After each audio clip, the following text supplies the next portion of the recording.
guys! Panibagong araw naman ngayon at mayroon na naman tayong bagong video. Para sa video natin ngayon, we will cook lemon pepper chicken tenders. So watch nyo para malaman nyo kung anong mga ingredients na kakailanganin natin at kung paano lutuin. But before that, watch muna tayo ng intro!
Marami pa naman sa yung oras, guys. I hope marami pa yung oras. I will show you also how to make a simple, quick and easy eggdropsoup.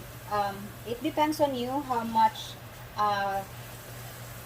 water you want to use, but mostly I use 2 cups of water. And then 2 teaspoons ng chicken flavor. You can also use chicken broth, but I usually just use this. And then you wait till it boils. Anuhin muna natin siya. Ganyan-ganyanin. Stir muna. And then you wait till it boils. This one, you don't have to put any salt anymore because it's already in the chicken seasoning. But I sometimes put pepper in it just to add some more flavor. But yes, let's wait till it. Kuha muna tayo ng. Let's wait till it boils. So while we wait na kumulo yung chicken broth natin, we can beat up our scrambled eggs. What you should consider is the amount of water that you use is the same amount or number of eggs that you use. So I use 2 cups of water. So ang eggs ko is also 2. It's like it's 1:1. So i-beat natin yan hanggang kumulo na yung broth natin. Come on. So ayan, kumukulo na. If you can see, let's turn on the There, like there. So, kumukulo na yan. Dahan-dahan nating i-drop yung soup. At saka, stir mo siya lagi. Yan.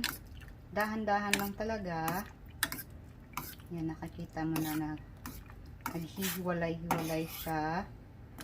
Some more.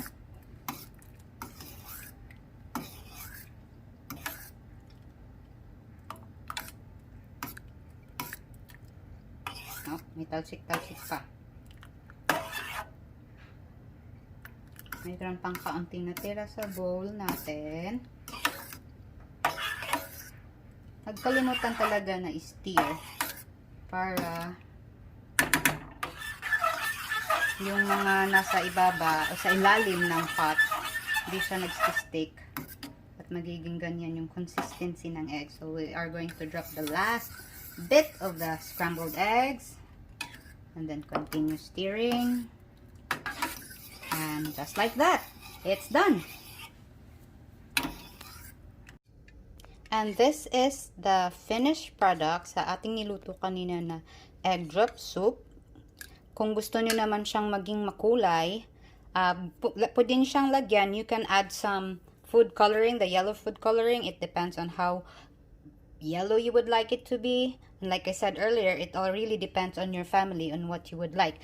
Whether the consistency, you want to put some cornstarch in there, or just leave it like this, like runny. Or if you want it colorful or yellow, like, you can put some food coloring. So, this is it. Hope you enjoy. So, ayan guys, nagdaan ang isang araw at nakasama nyo na naman kami ang Young Grand's Life Vlogs. I-recap ko lang na sa video na ito, nag-prepare tayo ng dinner para sa family namin. At yun yung lemonpepperchickentenders at eggdropsoup. So, I hope nakatulong ako sa inyo, nakapag-suggest ako sa inyo na pwede nyong lutuin para sa dinner nyo with your family. It's just so easy, so simple, and quick to prepare. So, I hope may prepare nyo at nang ma-enjoy ng family nyo. So, I would like to close this video by saying thank you to each and every one of you na sumusuporta at continue na nanonood, nagbibigay ng thumbs up, at saka nag-leave ng mga comments nila to show support. I am very grateful. All of us are very grateful. At sa mga hindi pa nakakilala sa amin at bago pa lang nakapanood sa channel na to, our name is Young Grand's Life Vlogs, and I am Ethel. So, I hope you guys will get to watch our next video. So, please click the subscribe button, yung kalembang, yung bell, para ma-updated kayo sa lahat ng mga videos na i-upload natin. And this has been Ethel, signing off. Bye guys! Salamat sa panonood. Show us some love and hit that subscribe button, and please like this video. Check out our other videos and join us as we journey through life. Have a wonderful day!